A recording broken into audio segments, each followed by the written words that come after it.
Olá pessoal, depois deste longo hiato aqui no canal, nós vamos retomar o nosso curso do SMAth. Nesse meio tempo eu não fiquei parado, continuei mexendo bastante com o programa, então estou trazendo aqui para vocês um Pequenas Grandes Dicas parte 2.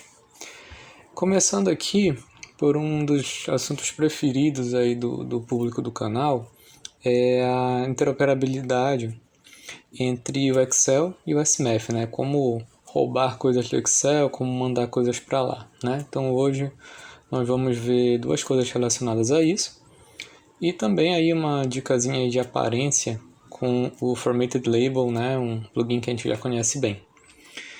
A primeira dica é de um plugin chamado Clipboard Region, né? Para quem está chegando agora novo no canal, como é que a gente baixa plugins, né? No caso, o Clipboard Region é um plugin, né? O Formatted Label é outro plugin. E como é que a gente baixa eles? A gente vai aqui em Tools ou Ferramentas, para quem usar em português. Vem aqui Plugins. Bem aqui a gente escolhe Galeria Online. Aí ele carrega um instantinho lá da página, lá do servidor do SMAth.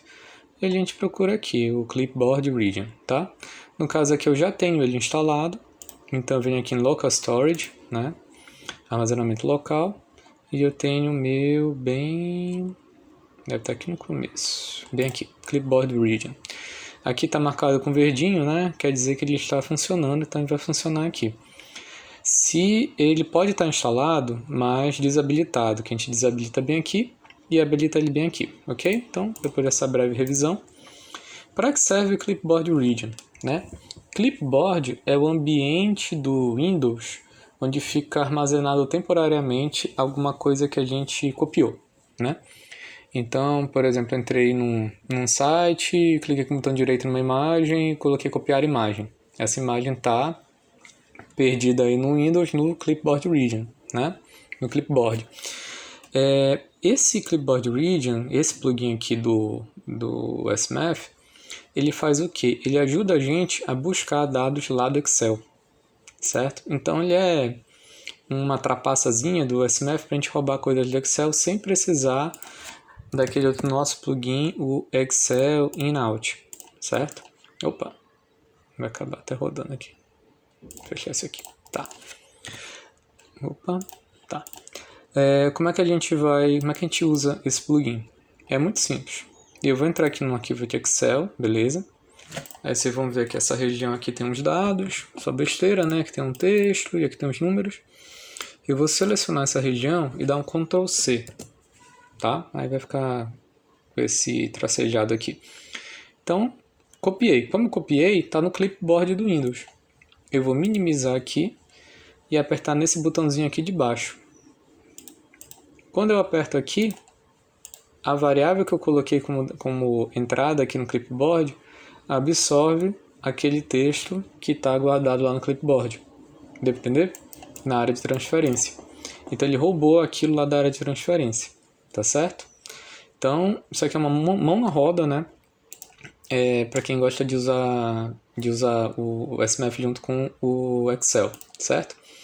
Aí aqui só dou um detalhe para vocês, se eu mandar recalcular vai dar erro, certo?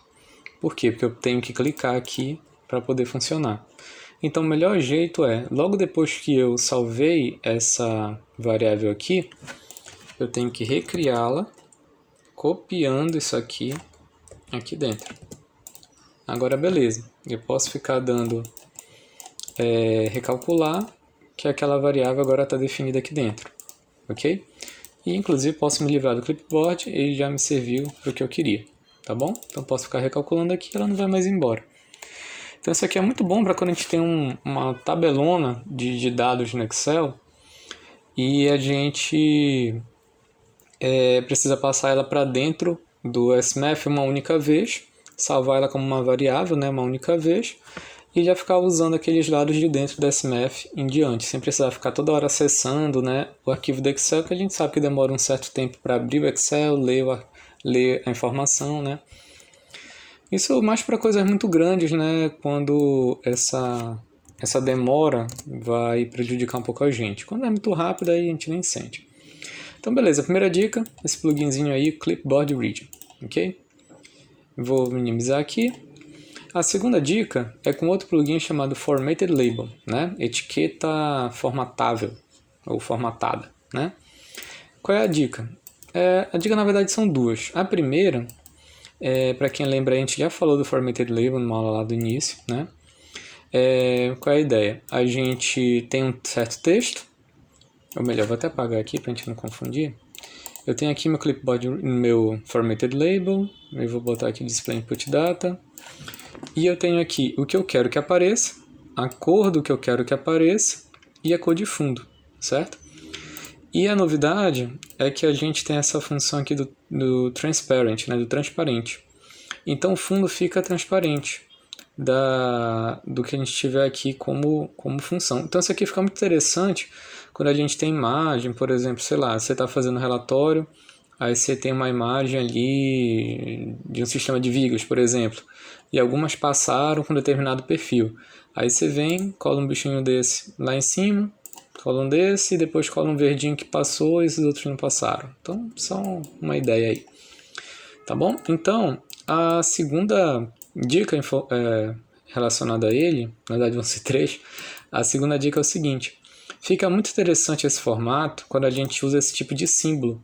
Não apenas 1, 2, 3, ok, erro, coisas do tipo, mas quando a gente usa esse símbolo de certinho, bolinha, x. E onde é que a gente obtém esses símbolos? Tá bem aqui o roteiro aí para vocês. Eu vou aqui no procurar aqui do meu Windows e digitar aqui mapa. Quando eu coloco mapa, ele acha que o aplicativo mapa de caracteres, tá? Isso aí vem junto com o Windows, todo mundo que tem um Windows vai ter isso aí. Não sei em Linux como é que funciona, mas deve ter algo semelhante. Você clica aqui e ele vai acessar basicamente todos os símbolos que você tem no seu computador, né? Todas as fontes instaladas, e de todas elas eu acho a mais interessante para ver esse tipo de coisa, esse Open Symbols, né? Então vamos entrar aqui no procurar aqui Open Symbol, beleza? Aqui no Open Symbol eu tenho vários tipos de símbolos diferentes, incluindo setas para várias direções, esses marcadores de certo e errado, e outros símbolos aí mais ou menos conhecidos, certo? Então o que é que eu faço? Eu posso selecionar aqui vários, né? Fazer uns testes, ver o que é que funciona direitinho, nem todos funcionam bem aqui.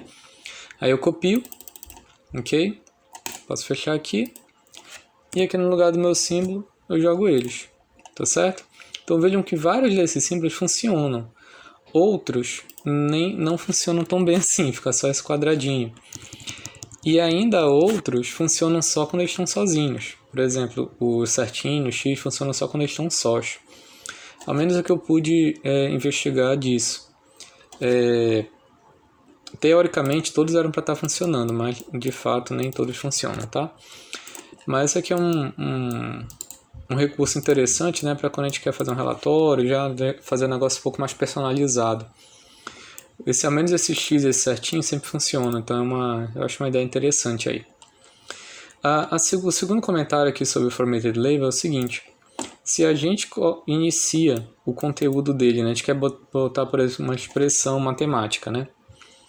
Por exemplo, aqui eu quero botar a fórmula de Bhaskara. Se eu só escrever aqui a minha fórmula, né? Por exemplo, aqui eu tenho menos b, mais ou menos, square root, né? Raiz de b quadrado, tal. E só escrever ela vai ficar com essa cara aqui. Agora, se eu iniciar o comando com esse símbolo Szinho, dois pontos, ele vai fazer a mesma formatação que ele utiliza dentro do SMF. Então eu acho bem interessante aí para quem usa o programa para dar aula, né? Ou quer deixar com uma cara mais legal as fórmulas que está utilizando.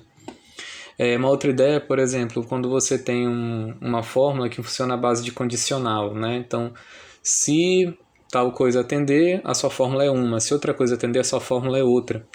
Então, um jeito bacana de mostrar qual fórmula está sendo utilizada de fato é usando o Formatted Label com esse Szinho dois pontos no começo. Fica uma carinha bem interessante, tá? Isso aqui funciona para tudo. Se eu botar aqui Agora vamos fazer um teste aqui. Vamos colocar aqui uma somatória aqui no meio. Ver se já aparece. Não apareceu bem, né? Vou botar aqui para fazer somatório de i igual a 3 até i igual a 8, de 8 vezes i. Melhor trocar o i por causa que é imaginário, eu vou botar 2i, ok? Então, se eu pegar esse texto e jogar como se fosse string, né? Então, aqui eu tô só fazer assim. Pegar ele e eu vou jogar aqui dentro. Isso. Opa, tem que jogar aqui, né? Que é só para demonstração. Então, vou jogar ele aqui dentro e vamos ver como é que vai ficar essa formatação. Olha lá, ficou show de bola, né? Então, uma outra ideia interessante é usando o Formatted Label, né? Então, são duas. A questão do transparente, esses símbolos, né? Onde você pode encontrá-los. E a questão da formatação para formato de matemática mesmo, tá bom? Muito bem. A terceira dica é muito simples. Chegou para mim no canal uma pergunta de por que a pessoa não estava conseguindo abrir o seu arquivo XLSX. E na verdade a resposta era muito simples, porque a pessoa não estava com o arquivo XLSX, ela estava com o arquivo XLS, né? Então quando você salva no Excel, você tem dois formatos, na verdade tem vários formatos possíveis. Os mais comuns, que era usado até o Excel 2003, é esse XLS, tá bom? O mais recente é esse XLSX, tá bom? Então, se você tem um arquivo XLS, ele não vai abrir se você procurar aqui por LSX. Mas se você tiver um XLS e procurar por XLS, ele vai abrir normalmente, tá bom? Então aqui só para mostrar, ele está abrindo lá o arquivo XLS normal e também abre o X. Sem problema algum, tá bom? Então essas aqui foram umas dicas rápidas, mas para sair da inércia aí no canal, aqui nessa nossa aula 23. A aula 24 vai ser bem mais interessante. A gente vai falar um pouco sobre a arquitetura do seu programa no SMath para ele realmente funcionar como um programa, tá? Então, para ele perder essa carinha de script de começo, meio e fim e ficar mais com uma cara de programa onde você consegue processar várias coisas diferentes e no final tem um resumo desses resultados, tá? Então a gente vai discutir um pouco isso na próxima aula, que provavelmente vai ser bem mais longa que essa. Então é isso por hoje. Obrigado aí pela atenção e até a próxima.